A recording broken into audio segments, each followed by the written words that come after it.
Salut les filles, donc voilà, chose première, chose due, une seconde vidéo. Aujourd'hui, donc comme vous pouvez le voir, ce sera basé sur le smokey eye parce que je trouve que c'est aussi une des bases du make-up. Et puis ça fait un super maquillage de soirée ou même de journée en fin de compte.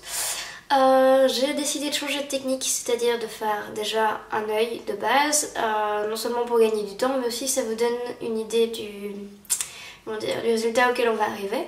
Donc je vous montre un peu de plus près ce que ça va donner. Donc voilà, un smokey tout simple, assez léger, parce que je fais avec de l'anthracite et du noir pas très soutenu. C'est pas tout à fait un smokey normal dans le sens où logiquement l'intensité est plus prononcée au niveau des cils et c'est clair vers les sourcils. Moi je préfère le faire un peu comme mes autres make-up, c'est-à-dire plus clair pour le coin interne et l'intensité qui vient sur le coin externe. Je vais évidemment vous montrer comment on fait. Alors, tout simplement, on va partir avec une base grasse. Donc soit un paint pot de chez MAC, soit une base assez costaude si vous en avez une, soit le plus simple pour un smokey, c'est simplement un crayon colle. Donc celui-ci date d'assez longtemps, vous voyez, il reste presque plus rien, et c'est un crayon de chez Yves Rocher. En général ils sont très bien parce qu'ils sont assez gras pour être estompés et ne pas s'arracher la paupière en l'appliquant. Alors, donc c'est tout simple, on va l'appliquer sur toute la paupière, en tirant un petit peu pour s'aider et pour bien remplir tous les petits plis qui pourraient se faire. Alors le smokey va jusqu'au coin interne et ferme le coin interne. Hop, comme ceci. Donc on n'hésite pas à bien faire le coin interne et à directement faire le dessous de l'œil. Hop, et comme je vous avais dit, pour avoir la limite du make-up, on fait la ligne du dessous et on remonte vers le haut, tout petit peu en suivant la continuité de la ligne, et ça va nous donner la limite à laquelle arrêter le make-up. Alors on remonte jusque dans le creux, plus ou moins. Bon, ça n'a pas besoin du tout d'être précis, puisque ça va être estompé par la suite. Hop, comme ceci. Bien le coin interne.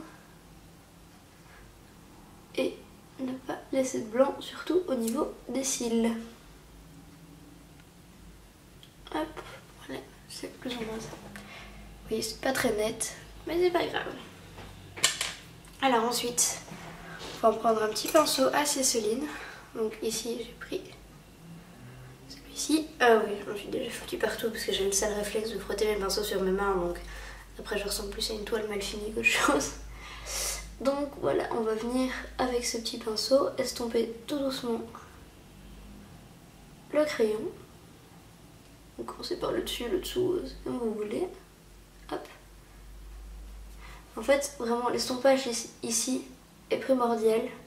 Parce qu'à partir du moment où on aura mis de la poudre par-dessus, ce sera absolument impossible à estomper. Puisque gras plus poudre, ça tient plus que de raison, et c'est justement le but. On va avoir un make-up qui va tenir toute la journée et jusqu'au bout de la nuit en principe.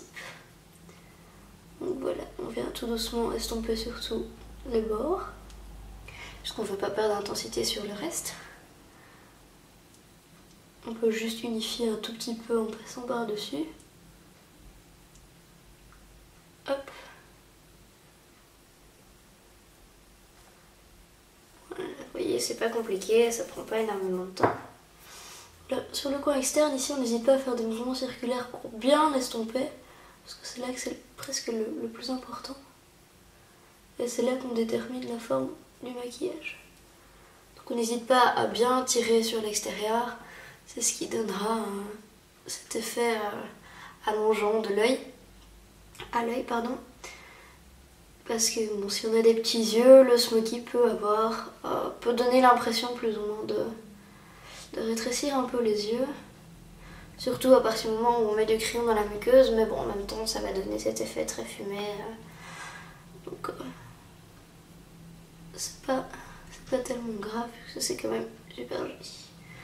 Voilà, vous voyez, après 30 secondes, et c'est fait. Ensuite, on va venir avec la poudre. Moi, je vais utiliser ma palette Smoky Eyes de chez NYX. Je vais prendre pour commencer l'anthracite qui se trouve ici. Vous voyez que ma palette tombe en ruine.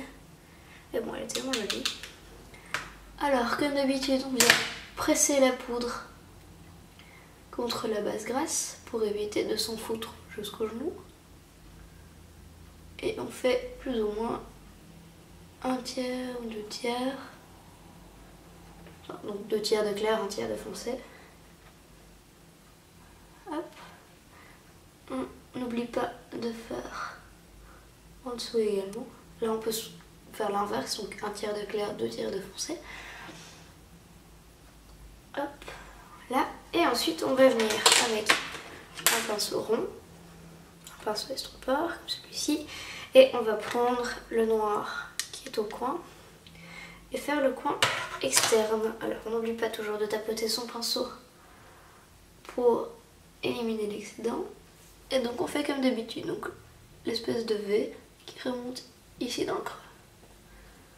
On estompe, on estompe. Hop. Bon, j'espère que vous voyez, malgré la lumière qui change, c'est assez emmerdant.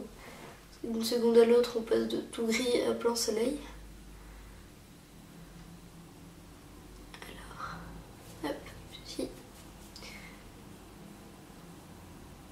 Alors, avec un pinceau un petit peu plus fluffy, donc comme celui-ci, on va venir poser une couleur claire. Je vais prendre celle-ci évidemment de la palette. Hop, et on vient sous le sourcil. Et on va venir estomper ce qui reste et apporter de la lumière. Hop. Et on a déjà presque fini. Alors j'ai déjà fait le sourcil gauche. Comme ça, vous pouvez voir la différence sur un maquillage aussi soutenu. Vous voyez que le maquillage du sourcil c'est vraiment nécessaire. Ici on voit qu'il manque quelque chose et c'est pas équilibré quoi. Donc maintenant qu'on a fini ça, on va passer au sourcil avec mon pinceau biseauté comme d'habitude et le bras mat de ma palette Beauty's Factory. Hop.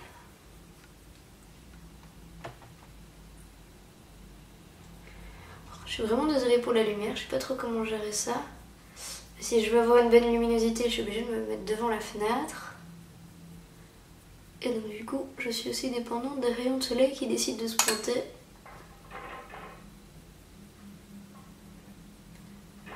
Voilà, donc petite touche par petite touche, on vient structurer le sourcil. Si vous avez la flemme de le faire à la poudre, il existe des petites genre de mascara pour sourcils chez Benefit qui apparemment fonctionne très bien, après ce que j'ai pu voir. Voilà. Et c'est tout de suite une autre gueule quoi. Voilà. Alors, qu'est-ce que j'ai de nouveau? Oui. J'ai trouvé un nouveau mascara. Qui est celui-ci. De chez CoverGirl. Et qui est un dupe de celui de chez Max Factor, si mes souvenirs sont bons. Et qui est génial. Le seul problème, c'est qu'on ne le trouve pas en France. Donc nous, chez nous, c'est le bonheur. Il y en a plein chez Deleuze. Et ils en ont de toutes les sortes et ils coûtent une dizaine d'euros, je crois 10 € et quelques. Donc le prix d'un mascara de grande surface ou d'un mascara bourgeois, voire un peu moins cher. Et franchement, la qualité, il est super. Vous voyez, la brosse est quand même assez large. Plutôt bien foutu. Donc bon, ça je vais l'appliquer devant vous.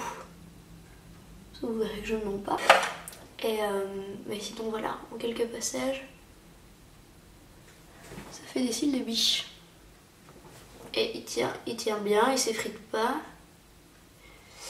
Il existe en waterproof aussi, mais perso j'en vois pas tellement l'utilité, si ce n'est qu'on met 3 heures de plus à se démaquiller. Et voilà, il existe en scintillant aussi, en noir bleu je pense. Enfin, il y a pas mal de modèles. Mais franchement celui-là je pense que c'est le meilleur et le plus simple à sortir. Donc voilà. Autre chose de nouveau, alors je vais enlever un petit peu quelques traces que j'ai sous les yeux. Voilà. Autre chose de nouveau, donc mon anti-cerne qui est le Studio Finish de chez MAC qui se présente sous cette forme. Alors on s'est un peu battu avec les numérotations parce que j'ai pris le même que celui-ci, donc qui était en NW20, et en principe les NW, contrairement à ce que leur nom indique, sont roses et les NC sont jaunes. Sauf que je suis désolée, mais ça pour moi c'est jaune, clairement. Alors que celui-ci, une fois posé, est plutôt rose. Et pourtant c'est exactement la même numérotation. Donc c'est assez louche chez MAC.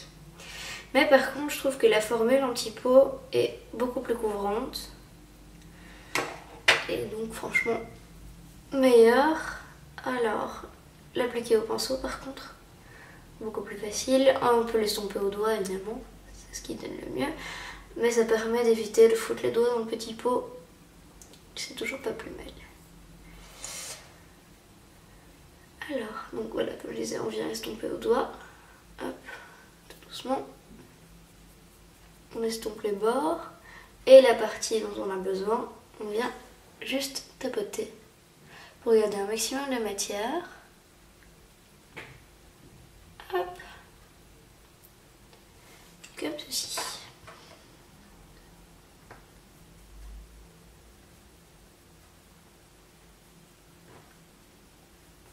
Alors pour pouvoir terminer dans les temps, je vais faire tout le reste hors caméra. En gros, je vais juste faire la même chose de l'autre côté, mettre un peu de poudre et ce sera fini. Je reviens tout de suite.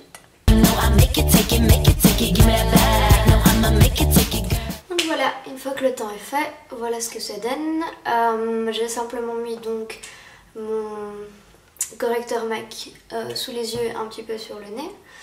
J'ai rattrapé la couleur parce que je suis un petit peu bronzée pour l'instant et mon correcteur est encore un petit peu clair, donc avec une poudre compacte un tout petit peu teintée, qui est une bête de chez To Be. J'avais oublié de mettre du crayon dans la muqueuse, donc j'en ai rajouté parce que sinon sans ça on sent qu'il y a un petit vide. Et ensuite j'ai rajouté juste un petit peu de gloss qui est le baume prodigieux lèvres de chez NYX. Ici, si monsieur veut bien faire la mise au point, non. Voilà, il a un SPF de 15 et je ne sais pas s'il y a une teinte, je pense pas. Mais il est hyper confort, juste brillant et coloré ce qu'il faut. Et il nourrit les lèvres en même temps, donc c'est un 2 en 1. Alors pour celles qui vont me demander sur les ongles, je me suis éclatée un petit peu. Je vous montre pas de très près parce que c'est pas très net. Mais de loin ça fait illusion. Et je vous expliquerai comment faire dans une prochaine vidéo ou dans un tutoriel papier. Enfin pas papier mais dans un tutoriel écrit. À bientôt.